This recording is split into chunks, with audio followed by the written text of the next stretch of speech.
Welcome home. We are WNST. Taos, Baltimore. Baltimore Positive. We are positively into the special season. I've owned WNST 26 years. We've been celebrating 26 years of 26 oysters and 26 ways and 26 days. It's all brought to you by our friends at the Maryland Lottery. I have Raven scratch-offs to give away on Friday. We're going to be at Costas celebrating playoffs. And then, of course, 2 weeks from now, we'll be at Pizza John's on the 11th celebrating my birthday and hopefully celebrating the Orioles in the American League Championship Series will be by 11. It happens quickly. Even the clinch kind of happened quickly on, are they going to clinch? Are they not? Who's going to win? What's Kansas City doing? What's Minnesota doing? Luke Jones was up late, as most of Baltimoreans were, who love the Orioles. I don't know if you're sad that you weren't there to celebrate and get soaked like Melanie Newman and get champagne dumped in your head. I mean, you've been in a couple of those. I've been in several of those. Not a lot of them in Baltimore, I must say, over 33 years of doing this. But just observations because it's, I would say, anticlimactic, and I even sort of pissed on. They're not going to like squirt champagne and go nuts about being a wild card team, right? Well, I guess if you're Jackson Holiday, they give you a binky in the corner and, whatever clever stuff they came up with. But they better go win some baseball games next week. Well, sure, but they also deserve to celebrate. Now, I don't want to hear reports about them being out at a club until 7:30 in the morning, which was something that ended up having one of the Nationals' young players sent to the minor leagues when they were in Chicago last week. But it's been a long season, and for as much as you sit back and you've watched a very trying second half of the season, it's not as though these guys go out there and they're on autopilot. I mean, they're feeling it. They're struggling through it more than any media member, any fan. I mean, they're living it, right? So they deserve to celebrate. And that, again, like I said, within reason, but at the same time, you want them to be able to have this little bit of a release, right? I mean, it's been a difficult second half, and we've all talked about it. They've gotten guys back healthy. They clinched on Tuesday night. They have a great chance to clinch as early as this evening, as far as the top wild card spot with a win and a Detroit loss. I mean, they're in excellent position. Tell Four up everyone with. the format for next week because I'm not sure people don't know because we haven't played in this round, right? I mean, I think people know now, but yeah, it's if the Orioles get home field advantage, they play all three games at Camden Yards. It's a best of three, all three at the higher seed, and you win two, you move on. So, I mean, that's what it's going to be. Not they're getting five. a home game was at stake this week, though, right? Like Oh, they it still really is. they stumbled. Well, but okay, but they have really stumbled into this in a way that it's just awkward. That's all I'm saying. They've had the lead most of the year. Now you've given that away. Part of it is you might want to play next week. But the good news is it's a home series. You don't have to get on a plane. There's no game three there's none of that. Um, and money to be spent, right? Like, fans are now into a couple $100 for Tuesday and Wednesday of next week as well, and getting motivated and saying, all right, do I have a sitter? Who's got the dogs? I have to pick my wife up at the airport at 9 o'clock next Tuesday night. Might be the third inning. Like, you know what I mean? So there's all of that not being able to plan a crab cake tour for you and me next week, but nobody can have if you're a baseball fan, this is October. And I think that's sort of the fun of it. It's sort of the mystery of, are we playing here? Are we playing there? Who are we playing? The next couple of days will be fun for that. But I keep saying, dude, they better be ready for game one next week. And I hope the celebration, to your point, was a little more subdued because I don't know that there's much to celebrate here. They got a long way to go to get where they want to go. I hear you, but again, you're talking about a bunch of 20-year-old guys that, okay, they've struggled the second half of the season. They also made the playoffs for the second time in 2 years. First time the Orioles have made the playoffs in back-to-back years since 96 and 97. I mean, talking about my entire lifetime, since 1983, they've been to the playoffs back-to-back years, only one other time. So I hear what you're saying, and I don't disagree, but at the same time, they deserve to celebrate. I mean, these guys don't need to deliberately walk around with a frown on their face because they've played poor, not so well in the second half of the season, but the first half still counts, right? I mean, those games still counted. That's why they're in the playoffs now. And we've been saying over and over and over, it's a new season come October. And frankly, I mean, let's talk about Tuesday night's game a little bit. The way they won that game is how October games are going to look if Corbin Burns or Zach Eflin aren't starting. And it might look that way even with those guys starting because this is how it is. I mean, they had six relievers back up Dean Kramer, who pitched well over 5 innings, but they didn't really want to see Dean Kramer face the top of the Yankees lineup a third time. So they went to the bullpen, and it was a slog. It was a 3+ hour game, but they got the job done. And the bullpen, for the most part, CNL Perez aside, I suppose, and it's not like he got leveled.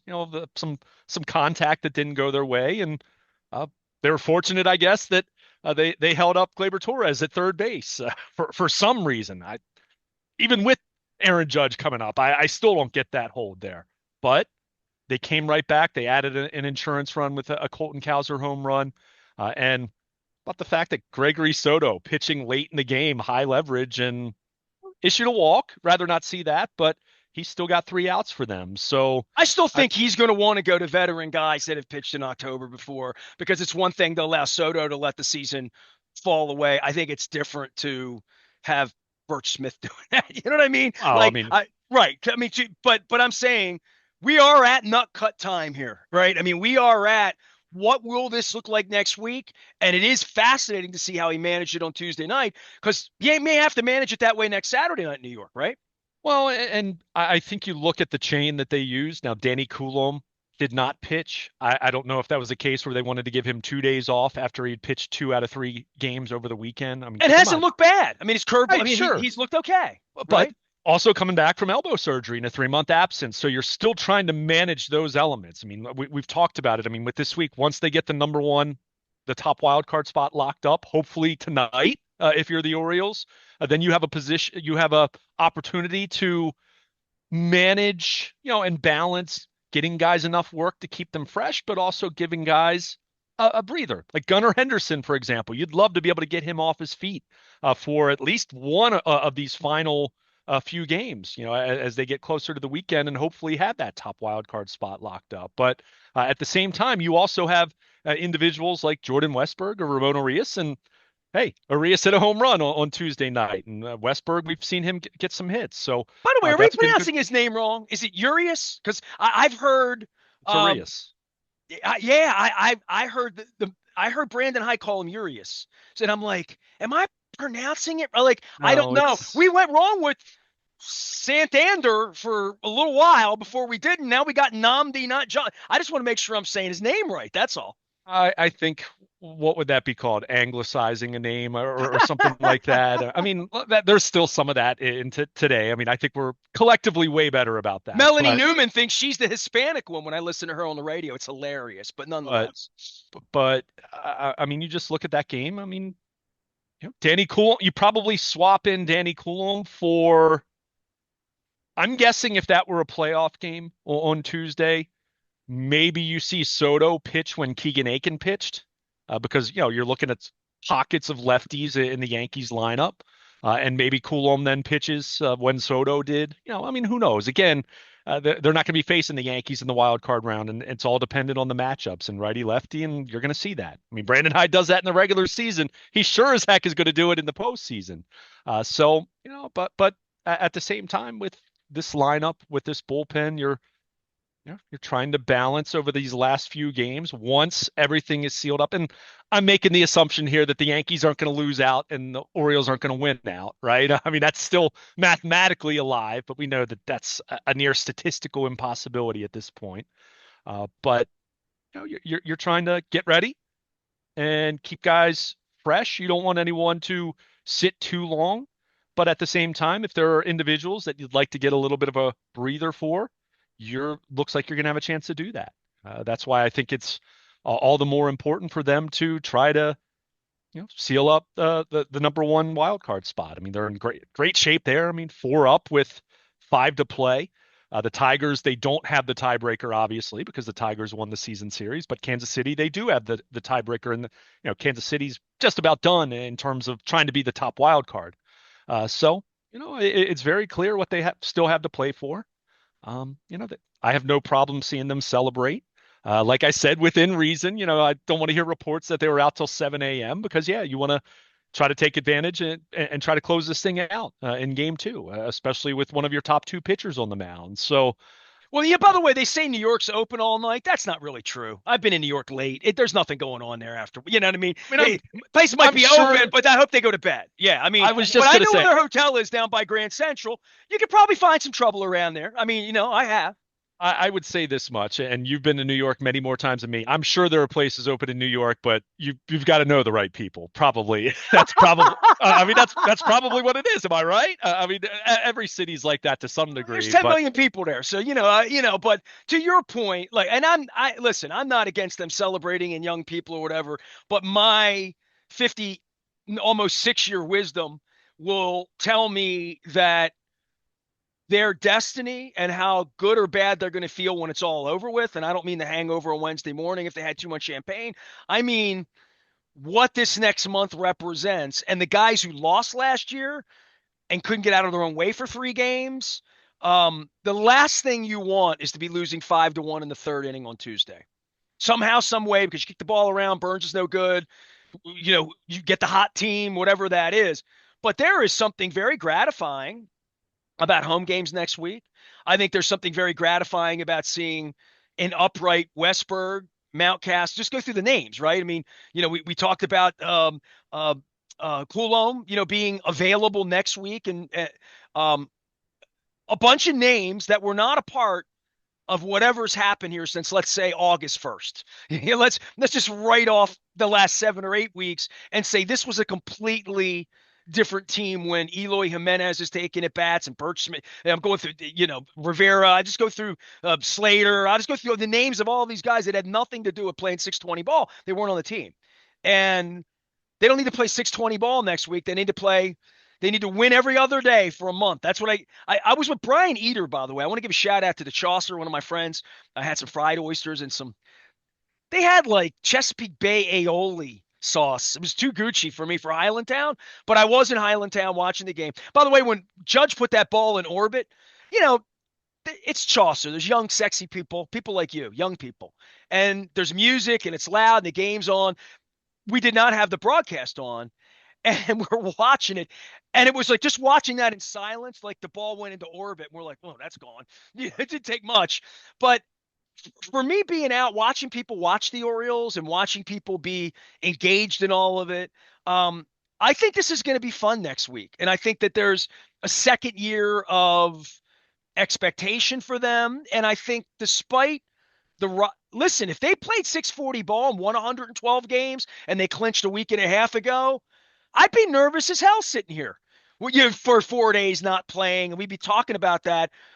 I like that they can set their rotation. There's not a whole lot of this I don't like. They need to go play baseball. And I guess my point with Brian Lesson is I'm like, you win the World Series by winning every other day. You don't have to win 3 in a row. You don't have to, you just need to make game 2 right if you don't make game 1 right and have your head about you in that way. Even when you're down 3-1 or 2-1, wherever you are in a series, you can battle back into that. That didn't happen last year. I want to see some battle. I want to see them win a game. I want to see them get up, fall down, get back wherever they need to be next week. But these games at home, being able to set up the pitching, getting the original players back for the most part. I mean, I don't want to say Bradish and Means and those guys weren't Wells. They were a part of this, but they weren't the primary part of this. And they've added Eflin. They've got better. They could be better next week than they were at the All-Star break if you consider who their game 2 starter is. Oh, maybe. I think I would say this much. They have certainly upgraded in terms of experience when you look at their postseason rotation now, as opposed to where it was a year ago, which was Kyle Bradish, who was fantastic. Let's be clear. Kyle Bradish was a top 5 pitcher in the American League last year, but had never thrown in the postseason. Grayson Rodriguez had never thrown in the postseason. They didn't hit in game 1. They didn't pitch in game 2. They didn't pitch or hit in game 3, and that's why they got swept. So look, we can sit here and try to rationalize why things will be different, why you hope things will be different, why they could. It's baseball. It's October baseball, and it's a best of 3. It's a best of 3 series right now. If you've suddenly decided, I'm not going to use the White Sox because they're a historical exception to the rule, having lost 120 games. But if you randomly, out of the goodness of your heart, decided we're going to drop the Oakland Athletics and the LA Angels into the postseason, just because, just a new lottery element that Major League Baseball is going to add to the postseason, and you put them in a best of three series, either one of those teams would have a very legitimate chance to advance to the division series. I mean, that's the nature of baseball, right? So I hear The everything Orioles you're have lost two saying, out of three a and lot lately. I Yeah. mean, every team loses two out of three a lot, right? I mean that's why I've said to you over and over and over. I hear everything about the first round bye and how that's so anti baseball and so different than these guys, the creatures of habit that they are. But you just want to avoid that. I mean, you want to avoid a best of three because everyone loses series with ease. I mean, there's nothing you can have a bad 27 hours. You can have a bad 24 hours depending on the timing of game one and game two, and then you're done. And it might not even be that you played all that poorly. I mean, for the Orioles right now, it's looking like, based on how everything looks right now, it's looking like the Detroit Tigers could be coming to Camden Yards. And They're the we've hottest seen how team in that's baseball. looked in two Yeah. recent. Right. So even if the Orioles have been better over the course of 162, I don't think you'd find anyone that would say the Orioles are the better team than Detroit over the last 2 weeks or in the month of September. Now, adding the players back into the mix that they have, and that's what, six guys they've added back since what, two Sundays ago, with Webb and Coulomb, Mountcastle, Westberg, Arias, and Heston Kjerstad. But it's still a team that, to your point, when you mention Bradish and Means and Felix Batista being gone all year, the idea of what Craig Kimbrell was supposed to be, uh, I mean, that's a lot. That's a lot of attrition that they've dealt with. Now, to your point, they added Eflin, major win there, right? I mean, major net gain from at least the All-Star break with where the rotation was. But Grayson Rodriguez, again, even as of Tuesday, he's not on the trip, hasn't thrown to live hitters, hasn't thrown batting practice yet, even. So, I'm starting to wonder more and more if we're going to see Grayson Rodriguez at all, even if they can get to the division series, is he even going to be ready for then? So, at this point, until we hear otherwise, it's Burns, Eflin, and Kramer. And Tuesday night, we kind of saw how that worked with Kramer 2 times through the order, and then hoping your bullpen can get it done. So that again, I have my doubts that chain is going to hold up the number of times it needs to hold up in the month of October to get where you want to go. But look, there are a lot of teams that you'd ask that about. There I are thought no that dominant doubting teams this year. Thomas wasn't that the doubting Thomas in the biblical? It's not doubting Lucas, is it? You're doubting. I'm trying to be objective here. If you want to hear me just say, "Hey, they're going to the World Series," then then we can just play that every day. Well, I But mean, getting through the Tigers will be hard enough, right? I mean, like they sure, will be a there's favorite nothing because that they're home, but the Tigers would not be a bad bet based on the way they played the no. last couple weeks. I mean, they played their butts off. I mean, actually had the chance because I mean, I have the MLB package with my satellite provider, and I saw Tarek Skubal pitch Tuesday afternoon, and you're gonna have to go up against that guy. Good luck. I mean, whoever, Orioles, Yankees, Astros, anyone facing that guy, good luck. I mean, he's he's gonna be the Cy Young Award winner. So, Where's that's he one match up? game. What would he be Tuesday? Because they still have Of work course, to do. uh, they don't have, but there's not going to be if they keep winning. I mean, I think they're going to be able to avoid having to use him most likely. I mean, it's possible that he would pitch Sunday, but No. they're not going to want to do that. I mean, they're going to want they're going to want him for game one. In the same way we're talking about whether it's going to be Burns or Eflin. Do you want Whether they Detroit flip or do you flop want him. Houston or Kansas City? In your mind, we're pulling for Probably Kansas can't. City right now, right? Quickly. I mean, I guess I don't know. I mean, I think Kansas City's struggling big time right now. I mean, they needed extra innings just to beat the Nats 1-0 on Tuesday night. I mean, they had lost what, 6 in a row before that, 7 in a row, whatever it was. So, but we've talked about Kansas City. I mean, at times they've looked really good. I mean, when you've been as mediocre as the Orioles have been since the All-Star break, I have a tough time playing that game and saying, oh, well, that team looks way easier to play. No, I mean, the Orioles have lost series to losing teams Well, here to your in point, the you don't want to last see the month. pitcher. You know what I mean? If you're good, Yeah, you don't want to see Skubal in a 3-game series, right? I mean, you just don't. yeah. I mean, you look at that. Although Kansas City's got some starters you don't want to face either. So look, they've gotten in. The next step is securing the number one wild card spot. Uh, I'm not. I certainly don't have any visions whatsoever of the Orioles winning out and the Yankees losing out for that scenario to play out. So they're going to be the top wild card. Uh, uh, they need to win one more game and Detroit to lose one more game. I mean that's as simple as it is. With five to play. So they're going to be the top wild card. I feel quite confident in saying that at this point in time. It's not 100%, but I feel that they're going to do that. And then at that point, it's again aligning everything. Will they flip Burns and Eflin? Because right now it's Eflin Burns as far as they'd be able to do that if they want to start Burns in game one, or do you want Eflin in game one and Burns in game two? I mean, either way, they're both going to pitch. So, what do you want there? Burns has been a better version of Burns. In fact, he talked about it last start, and we never mentioned it because there was so much going on with the Ravens and all that. But Burns talked about it. He's gotten his cutter back on track. I mean, that pitch that made him what he was in Milwaukee. He's talked about this recently. He kind of had lost his way with that pitch a little bit over the summer, and certainly that came to a head in August when he was just getting knocked around like crazy.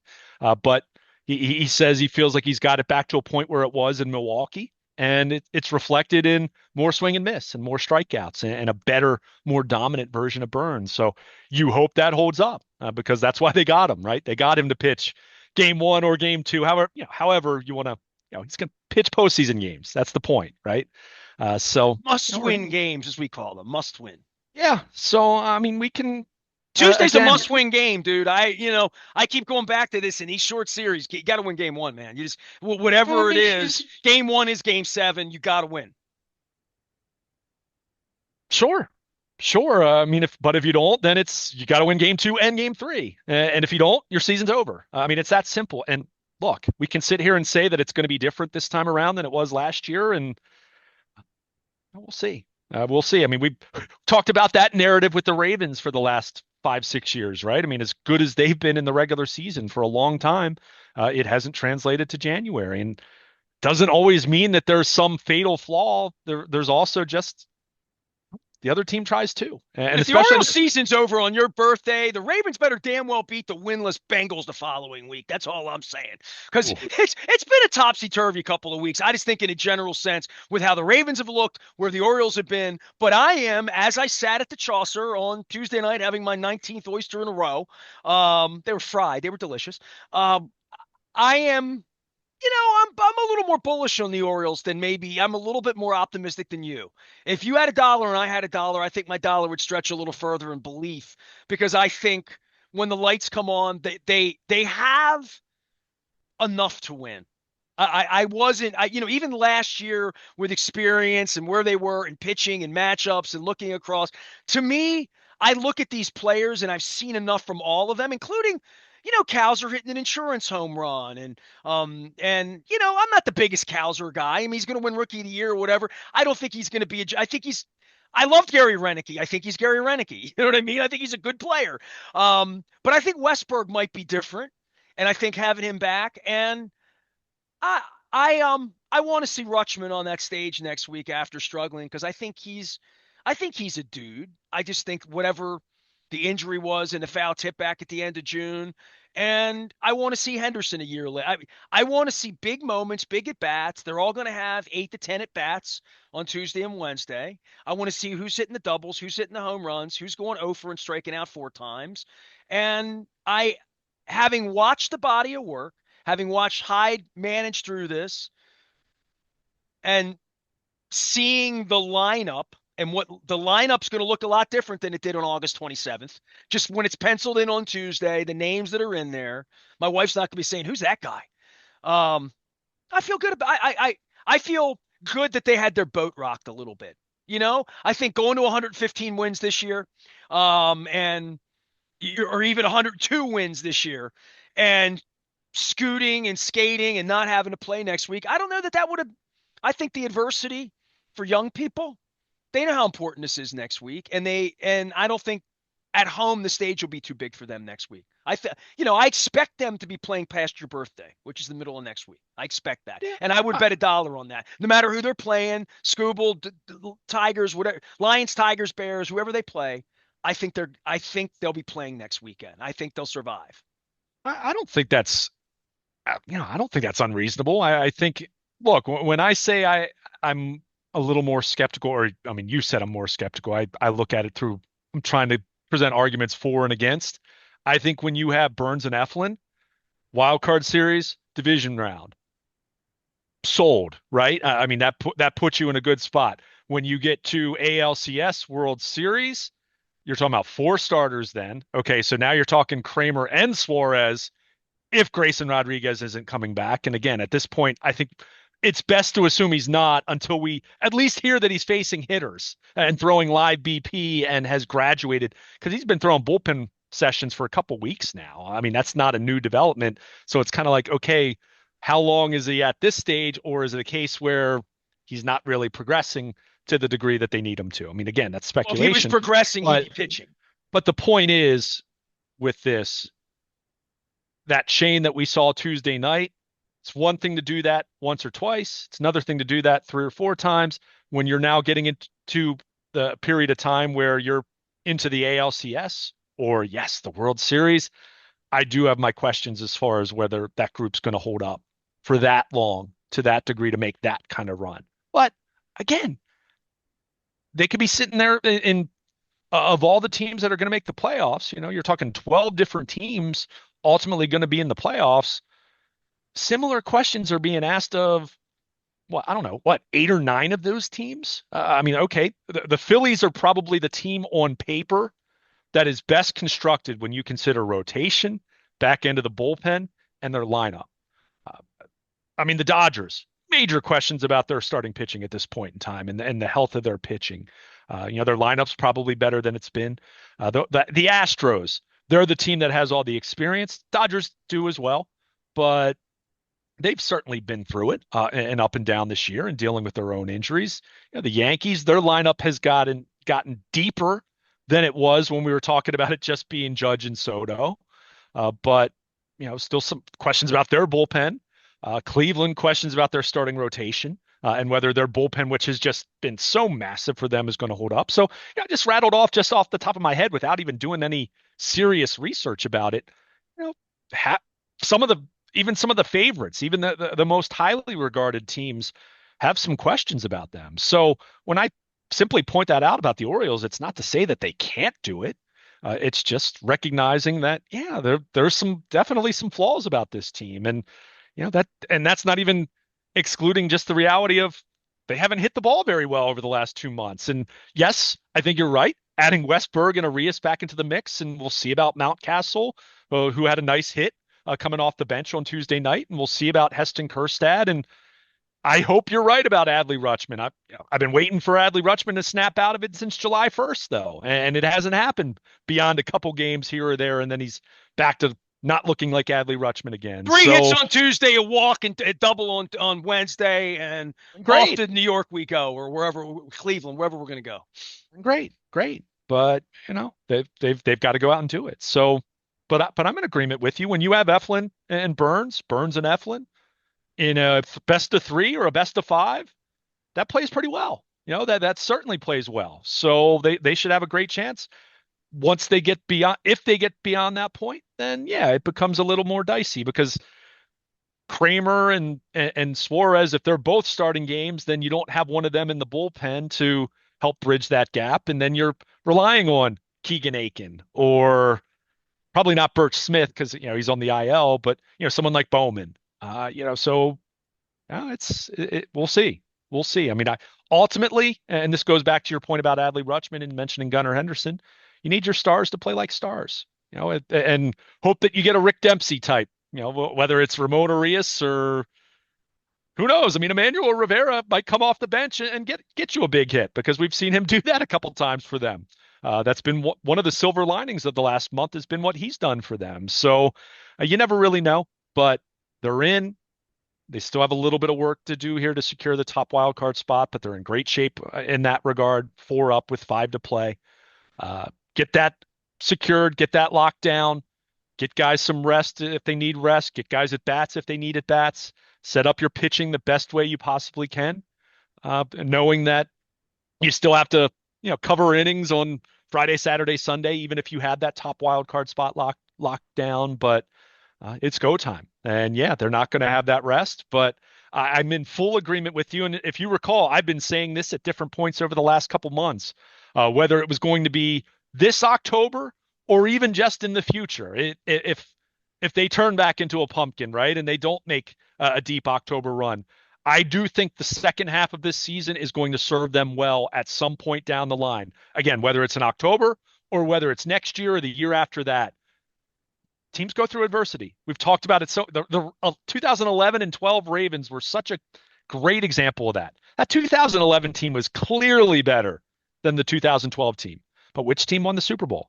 The latter. And I can't help but think a lot of it had to do with what they went through the year before and experiencing failure and dealing with failure and getting up off the mat. And when you're in that position again, remembering that and not wanting to be in that position again, the Ravens of today are dealing with that, right? And hoping that they get back to that stage that they were on last January and learn from that experience, players and coaches, that applies to everyone. So, we're going to see. I mean, but at the same time, and this is why, again, I had no problem seeing them celebrate. It's a long season. It's really difficult to do this. Maybe it's not as difficult as it was 40 years ago, let alone 60 years ago, but they deserved a chance to celebrate. And hey, the Orioles have been to the playoffs back-to-back seasons one other time in my lifetime. So they deserve to celebrate, and fans deserve to be happy about this. There's no need to have a frown on your face because of how the second half went, because come Tuesday afternoon, and I'm guessing it'll be a Tuesday afternoon game if it's Baltimore and Kansas City or Baltimore and Detroit, because that's not a big market, attractive kind of matchup, but who knows? We'll see.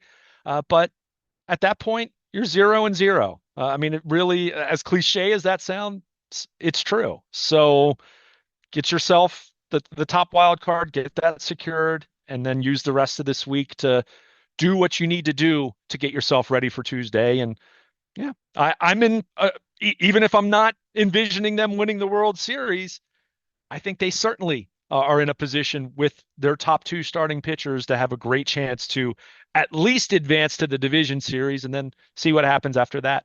But to your point, and you've said it over and over, and I agree, it starts with game one next Tuesday. All right, so matchups for timing, Houston's going to play Kansas City or Detroit. We're going to play Kansas City or Detroit. The Phillies are going to get a bye, and I guess the Dodgers are going to get a bye, although the Padres, my cousin was wearing she had an LFGSD thing going on. She was at the game because my cousin's a Padre fan, so she showed up at the top of my timeline, I guess because we're related. So my Padres, I guess I have to bust out my Tony Gwynn gear as well. So the Padres would be one of the teams, and I guess the Mets and the Braves would be the other teams, and the Brewers would be a team. So you have San Diego. Well, I guess the Cubs and the Mets would trump everything, right? They're going to play in prime time, right? Like, I guess, right? Not the Cubs, excuse me. The Mets, Yeah, the Mets and the Padres. I would think so. Mets, Padres, and Braves are I mean, the Mets and Braves, they're huge teams. So they're prime time games then, right? Yeah, that's why I was saying I would expect the Orioles probably going to be playing in the afternoon, but hey, just so you're playing, right? I mean, they could play at 10 a.m. if it needed to be, if that's what it takes to be in the postseason. I'm just trying to give people again, sage advice about their schedule next Tuesday and Wednesday. That's all, I mean, I think the general rule of thumb, Baltimore's not a big TV market. We all know that. It's nothing new. So prepare for day games. I mean, that would be my, especially if you've got a pretty flexible employer in terms of personal leave, put in for it now, because that's probably when it's going to be happening. I'll call Chad if it Steele gets and moved see to the if night, it's okay that you go to the you... game on Wednesday. How about that? Because next week, because if they play an afternoon game on Tuesday, they're going to play an afternoon game on Wednesday, I guess, right? Yeah, I mean, I would think so. Then it becomes Thursday. If it goes to a game three, how many game threes are there? Then it might be at nighttime then. Can I bring the chainsaw and cut you in half and then have half of you go to Camden Yards and half of you go to only, or no, can we not do that? No. I'll be at Camden Yards. I know you will. Yeah, I know. As the sports director here at WNST. Luke Jones is can be found at Baltimore Positive as well as Baltimore Luke. Everywhere things travel. He and I really do like each other in the real world, even though we're going to fight about baseball the next couple of weeks. We'll have plenty of opportunity to talk about football this week as well. Anything you want to say about the Bills at all, just to how they're playing right? I mean, this is something. I mean, we're going to talk baseball all week, but Sunday night, huge game. Monday, hangover celebration, tailgate, pregame. We're into it next. I mean, literally next couple days, this buildup and what's going to happen in downtown Baltimore at that complex that we all paid for. It's going to be an exciting week next week, and I think the Bills game. I don't want to say I don't want to play the Bill. I mean, we would want to play the Carolina Panthers on Sunday night, but there is something about there's going to be a lot of juice in this town this week for sports. The way it's going to be as much fun as we thought it was going to be, at least for a little while, if they win. Yeah, absolutely. I mean, the Bills are coming off of a really impressive win, and in turn, Jacksonville, awful, just awful. But the Bills look fantastic. Josh Allen, through 3 weeks, for what that's worth, which is nothing, is the MVP of the league. I mean, he's been that terrific through 3 weeks. So great test for both teams. I think if you're the Ravens, obviously 1-2, you don't want to fall to 1-3. But the Bills are playing really good football right now. So this is going to be a heck of a matchup, and certainly a game that you could, in the same way we talked about it with Kansas City in week 1, and another game that you could see having a rematch come January at some point in time. I think for my money, two of the best three quarterbacks in football facing off on Sunday night, with Allen against Lamar Jackson and this Ravens defense. Hey, you better be ready. I mean, Josh Allen was carving up Jacksonville, which again, Jaguars have stunk, but hey, it's going to be a great game, and lots of juice. Probably a good number of Buffalo fans making the trip, I'm guessing, because they travel. In the same way that Ravens fans travel to Dallas. I can tell you right now, hang on a second, just based on SeatGeek, how they're doing and coming down here because, yeah, they travel, and this is big. And if you weren't planning on coming this week, and tickets are $150, you can get in the car and come down, make a big. This is an opportunity for Bills fans to come down. It really is. And I know the locals don't love Sunday night games here either. You know what I mean? Like there's a part of the older crowd in Baltimore, and it's I went to Highlandtown the other night. I'm a tough guy on Tuesday night. I ran into Sam Cavaris from Jacksonville. I ran into one of his neighbor's kids at the bar in Highlandtown. Guy's from Jacksonville. He's a Jaguar fan. He's a Mets fan. I'm BSing with him. And I sent Sam a note. And the thing that Sam sends me back, being a good Woodlawn kid, is, "You're in Highlandtown. Be careful." And I'm like, been going to Highlandtown for 50 years. I mean, it's fine. All things are good. All things are safe. So I don't think the Bills fans, tickets are $125. Bills fans will be buying them at that price quicker than Raven fans will. I'm guessing Bills fans have probably already bought tickets. There's a lot of seats available, according to my SeatGeek. See, those are all tickets, and I would think that 75% of them will wind up in the hands of Bills fans at this point, because if Ravens fans wanted them, they'd already have them. But I would say there are tickets available all over my timeline if you want to go down and wear the purple and support John Harbaugh and the troops. We're going to do plenty of football. I have Steve Tasker coming on. I have Vic Carucci coming on from Buffalo this week. We have John Sarbanes here from last week, as well as lots and lots of Oyster conversations. I used this week to plan some really cool conversations. I was a podcast guest on He's Holy, I'm Not. Really long-form conversation about our history and the things we do here and the things we aspire to be at Baltimore Positive. Also, great chat about the 40th anniversary of the folding of my first newspaper, the News American and Sports First. Any of you young old-timers will remember that. Had a fun conversation about that. So lots of stuff out on the website. Friday, we're going to be at Costas. Thursday night, we're going to be at the B&O Railroad Museum. I am very appreciative of the Orioles for clinching all of this stuff so that I don't have to be married to that, and I can concentrate on oyster farmers on Thursday night. All are brought to you by our friends at the Maryland Lottery, as well as Liberty Pure Solutions, 1-800-CLEAN WATER. They keep my well water clean. They can keep your well water clean as well. Also, great plumbers at Liberty Pure Solutions. Doug and the crew there, 1-800-CLEAN WATER. Jiffy Lube Multi-Care powers Luke up, back and forth to the ballpark and to Camden Yards. He can't do them both, even though I have made jokes about chainsawing him in half. We will just allow him to go to baseball, and I'll wave at Chad Steele and watch the press conference online and wonder, what would it be like to ask John Harbaugh questions? He's Luke. I'm Nestor. We are WNST, AM 1570, Towson, Baltimore. We never stop talking playoffs and Baltimore positive. Stay with us.